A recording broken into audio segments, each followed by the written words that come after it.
वालेकुम जी। उम्मीद करना है तुम सारे ठीक ठाक हो सो अल्लाह ताला ने हिफ्ज़ व ईमान तंदुरुस्त हो सो ठीक है। अज तुसें की नवी वीडियो दा मज़ेदार वीडियो दा फंटैस्टिक जड़ी होनी ना लफ्ज़ को नहीं इसने त्या वीडियो ना मिलने ते अज तुसें पता है बारिश बहुत हुई भी अज कश्मीर में इतनी शदीद बारिश हुई ना ते मैं तुसें की अज व्यू दसने गुलपर पार बाजार नहीं उत्थों पुल लंघी दा जड़ा जाना ना ठीक है उसना अस तुसें रिजल्ट दसने वीडियो दसने साढ़े नाल केड़े केड़े बंदे ये भी तुसें दस्या जासी। हाँ जी मैं तुसें भाई जी साढ़े नाल केड़े केड़े बंदे एडवांस नहीं ना भाई ना। हाँ जी हाँ ये तो सोना जी तको असर हाँ नहीं ये थोड़ा यहाँ तक सो थोड़ा यहाँ थोड़ा सोचा ना अस तुसें क्या दस्सां ठीक है। कमेंट कर सो लाजमी गुलपुर वाले लोग बिलखुसूस गुलपुर वाले लोग जरूर कमेंट कर सो ए चेक करी किनो अज तुसें की जड़ा अस व्यू दसने आंदा अज से तू आया पीरां की नाल आंदा सैम साहब और नाल आंदा व्यू चेक करो जी।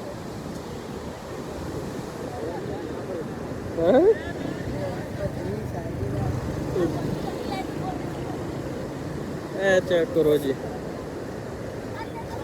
ये अल्लाह खैर करे ये लोग तक को क्या करने पे आज उन्हें क्या तमाशे चेक करो उधर वो आवाम खलती है वो तको बड़े दूर तक आवाम ही ये वो दोस्त बोतल सटने दे दस शौक हुन खास नज़ारा ओए खाए छल्ली मारना छल्ली मारी जाए दौड़ी जाए हैं हुन बिलखुसूस चेक कर सो कमेंट सेक्शन ही बासो कि छल्ली मारना या नहीं मारना। हाय वाह क्या बात है क्या बात है। चेक करो शूटिंग चेक करो ये तक तो इधर शूटिंग होनी थी रे चेक हाय ये शूटिंग लाजमी ये शूटिंग चेक कर सो ये वो तक ओए ना करता नहीं करी ना यार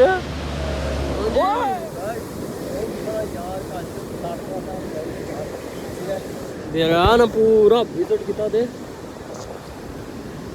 पूरा नज़ारा वो तक आवाम कुथा खलती हुई उधर चेक करो आवाम खलती कुथा ही है वो तक की गिरो ये तक आवाम खलती कुथा ही है आवाम चेक की दे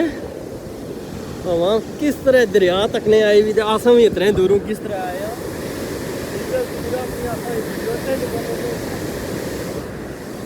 साड़ी वीडियो अच्छी ला देता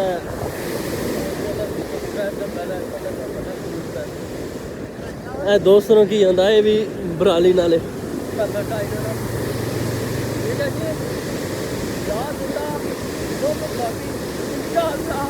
मिलेंगे अगले सावन में लव यू हो गया।